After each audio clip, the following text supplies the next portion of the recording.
Macam pandang isteri dengan syahwat pada bulan Ramadan.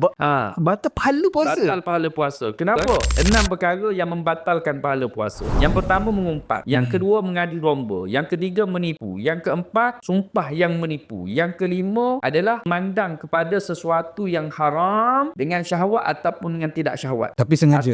Tapi sengaja. Ataupun memandang kepada sesuatu yang halal dengan syahwat. Macam pandang isteri dengan syahwat pada bulan Ramadan.